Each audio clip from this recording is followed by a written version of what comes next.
everyone, welcome to the first class of Principles of Microeconomics. My name is Lindsay Woodworth and I'm going to be the instructor for the course this semester. Today I'm going to run through the syllabus and then we're going to have a question break and then I'm going to do a really quick lecture to just explain to you what this class is. So to start with, if you have your syllabus handy, go ahead and pull it out. If you don't have it handy, go over to Blackboard real quick and you can access it there. And I'm going to mostly hit the highlights because if I read the whole thing to you, that would be long and boring. So pay attention to, in particular, the things I'm going through now, but then read the rest of the syllabus on your own. Okay, the first important thing on the syllabus is office hours. The Moore School has locked the fourth floor to students. The fourth floor is where all the faculty offices are, so this makes office hours a little bit different.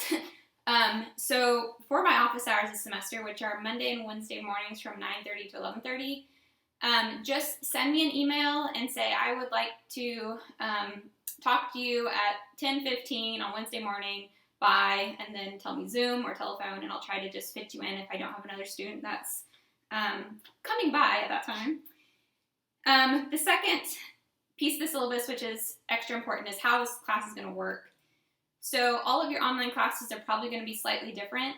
For this class, I'm going to be using YouTube Premiere instead of Blackboard Collaborate, just because I think it will be easier for everybody. That said, it is very important that you actually watch the classes at the scheduled class time. The reason for that is kind of twofold. One is YouTube Premiere airs live, and so there's a chat pane that's going to appear on one of these sides. And I'm going to be available during the class, so if you have a question, you can type in your question, and then I can provide responses in live time. The second reason it's important is because of participation.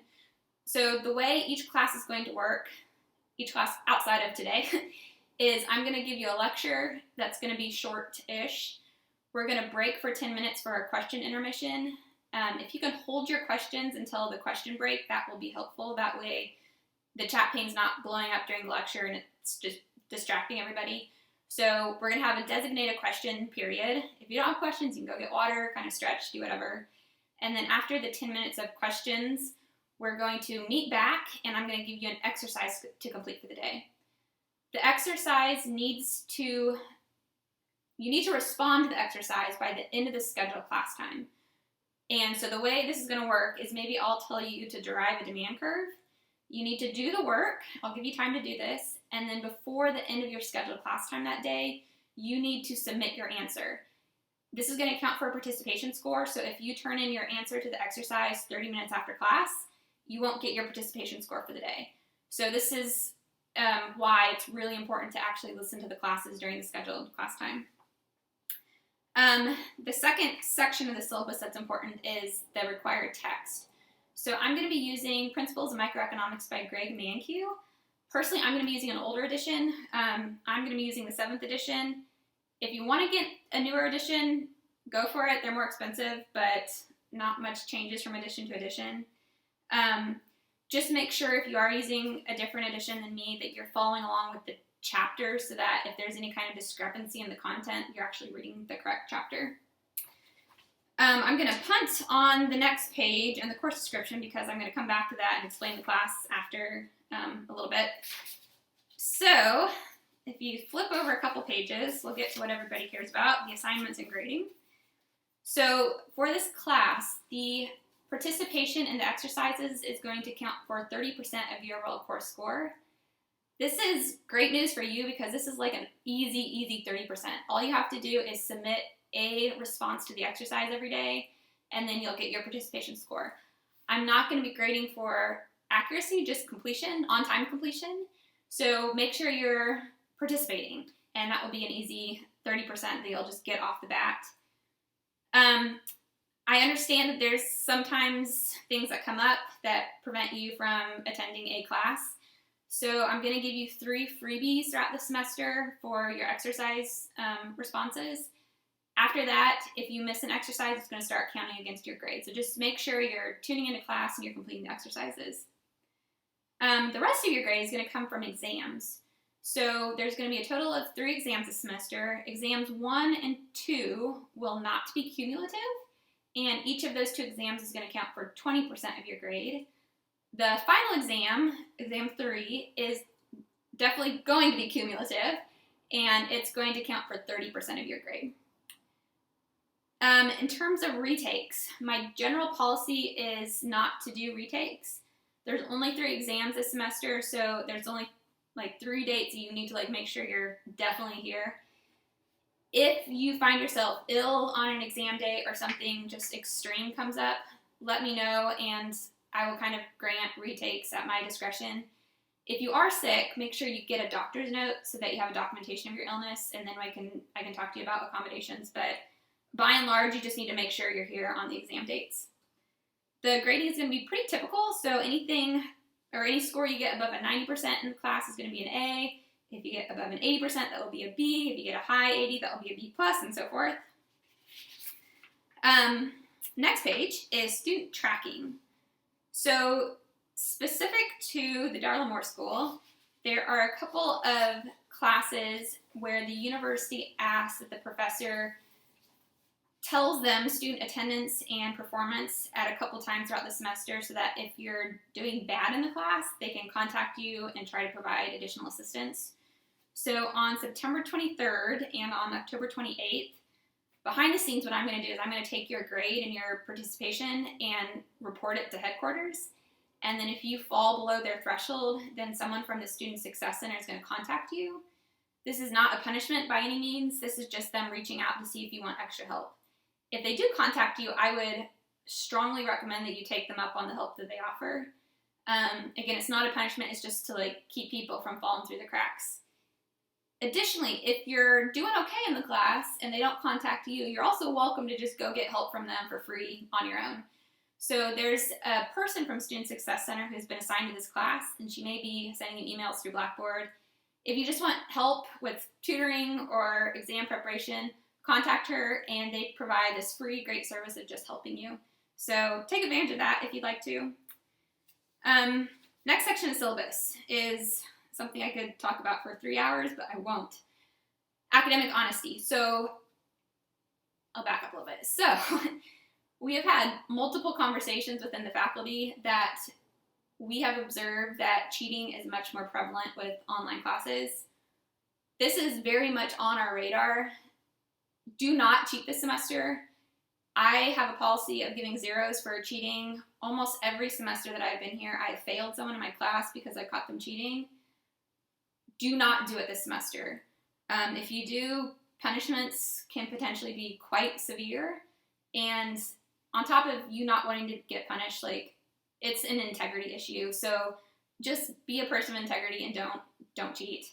I tell the cheaters every time that I have 100% more respect for a student who works hard, does their own work, and gets a C than a student who cheats and gets an A. That's just lame.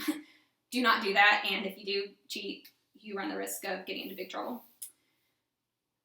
Next section is accommodations. If you need special accommodations, don't feel shy about reaching out. I'm happy to kind of try to help you with whatever you need. And also it's important, if you have a disability, go ahead and register as student disabilities. The reason for this is because it gets you in their system. And so after that, every time you enroll in a class, they do kind of the dirty work of contacting your professors, letting them know, and then also telling your professors what accommodations you need. So every semester I get a list of all the students registered with student disabilities, and it tells me student by student whether they need extra time on the exam, whether they need voice recorders, whatever they need. So just register with them, and that will hopefully be a big help to you. Next page of the syllabus is a page I have never included in a syllabus before. It's COVID information. So first point is time zones. If you're taking this class and you are in another time zone where it is feasibly impossible for you to participate in activities synchronously, I need to know this before August 27th, and then I can discuss accommodations with you. You also, at that point, would need to provide me with documentation of your time zone. If you're not in that boat, the expectation is you need to participate synchronously. So that's that. The second thing related to the weirdness of the semester is before the end of the month, you need to go into Blackboard and you need to download Respondus Lockdown Browser and Respondus Monitor. These are two pieces of software that download together in Blackboard, and they're free. The reason this is important is because on the exams, if I enable the Respondus lockdown browser and you don't have this already installed on your computer, then you're going to have to kill time during the exam going over and trying to download it. It just prevents you from opening multiple browsers during the exam. So make sure you go ahead and you download the software early on so you don't have to kill time during an exam doing that. Next section is if you need help, what you should do. So I'll start by saying everyone, I think, universally is kind of struggling right now in one way or another.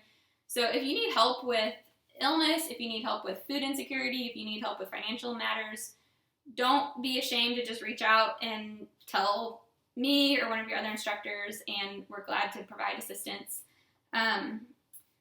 Like I said, everyone's kind of like dealing with something right now. So if there is something we can help with, just go ahead and reach out and hopefully we can provide you with some extra help.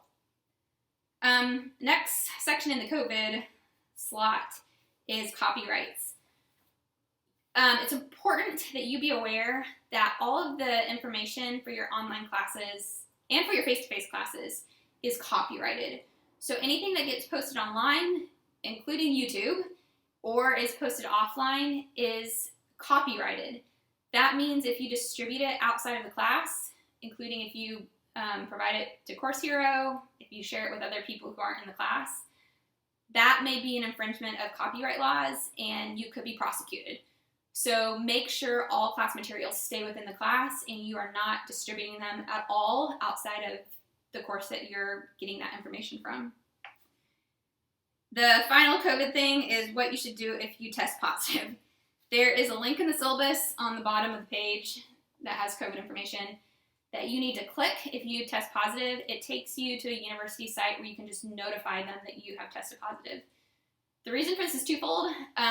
Reason number one is, of course, the university wants to do tracking and to do tracing and all of that. The second reason, which is probably more important, is that they're going to reach out and make sure you're doing okay and try to provide support to you.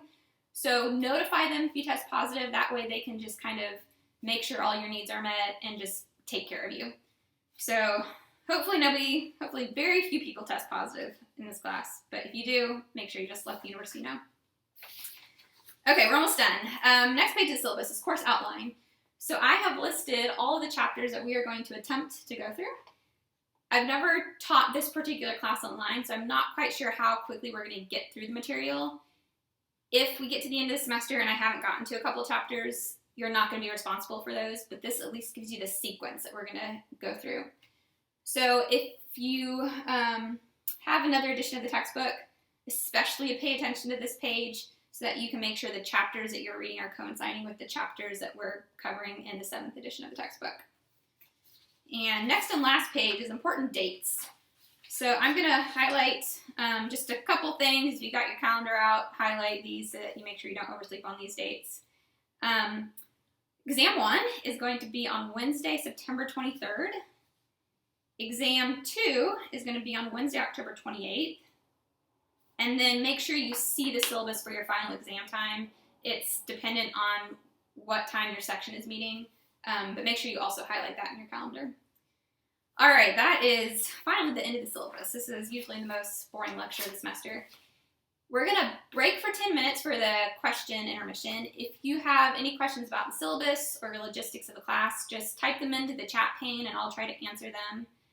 After 10 minutes, make sure you come back if you've gone to get water or stretch or whatever, because I'm going to give you a very short lecture today so you can get an overview of what this class is all about.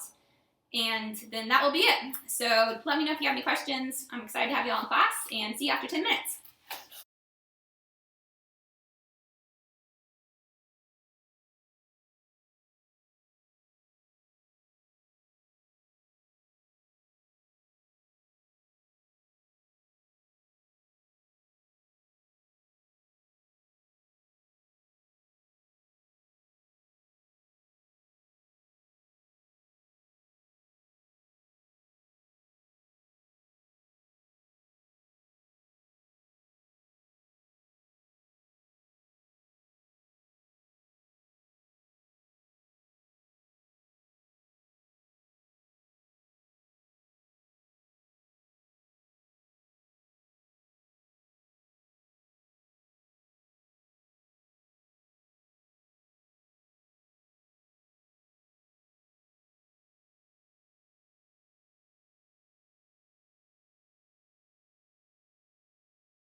Hi everyone, welcome back. So I thought I'd give you a quick tour of the classroom today. When I switched to online, the more school took away my classroom, and they did send me a giant whiteboard, which is now sitting in my sunroom. So I'm going to swivel the camera around really quickly so you can just see what we've got going on here, so I'm sure you're curious.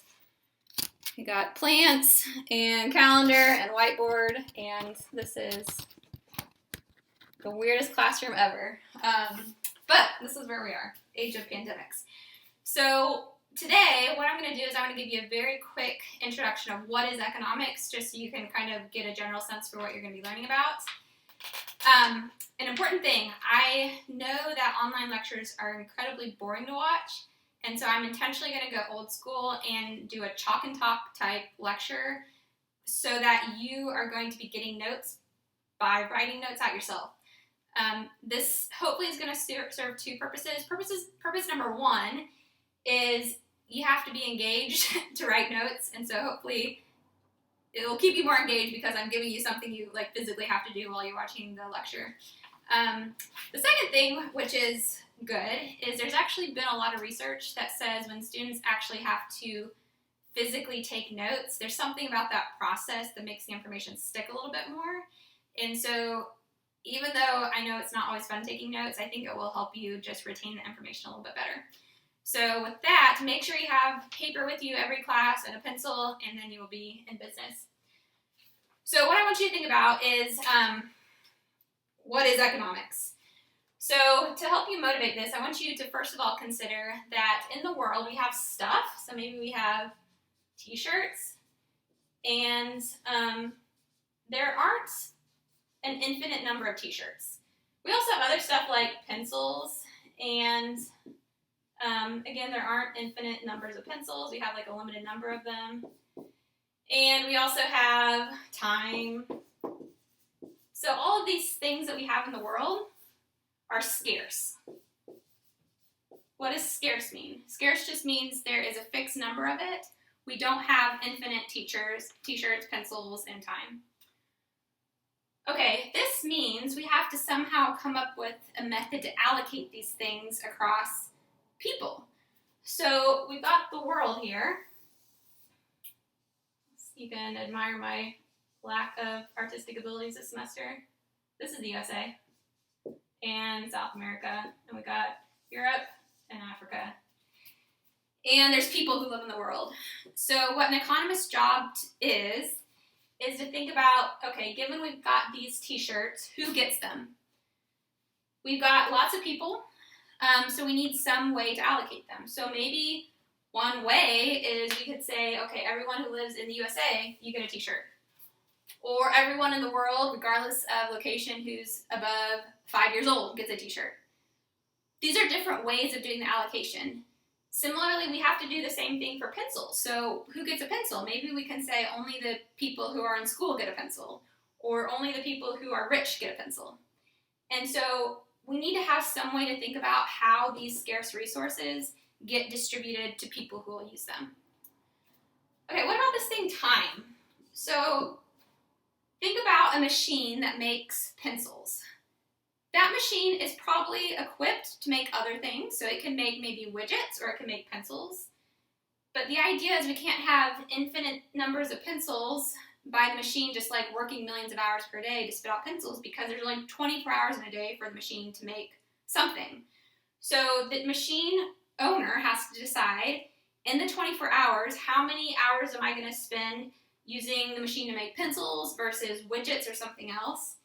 And so this machine, or the owner of the machine, is kind of making decisions about the stock of the limited scarce resources. But then even this decision about supplying these items is bound by a constraint because time is limited. And so you have to think about, given this scarce time, how am I going to allocate it to actually make the stuff that is also scarce that has to be distributed across people. So let's see if I can find a marker that works better, and then I'll give you the official definition of economics. So official definition of economics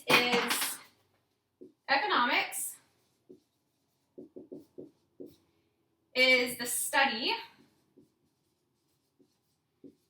of how society manages scarce resources.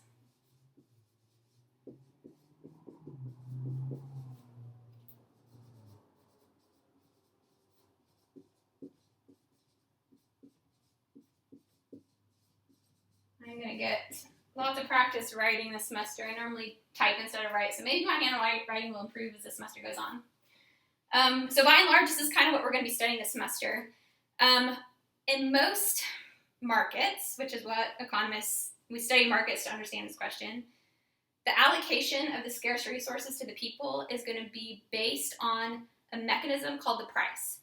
So a little preview of how this typically pans out. The idea is that not everybody in the world wants a pencil.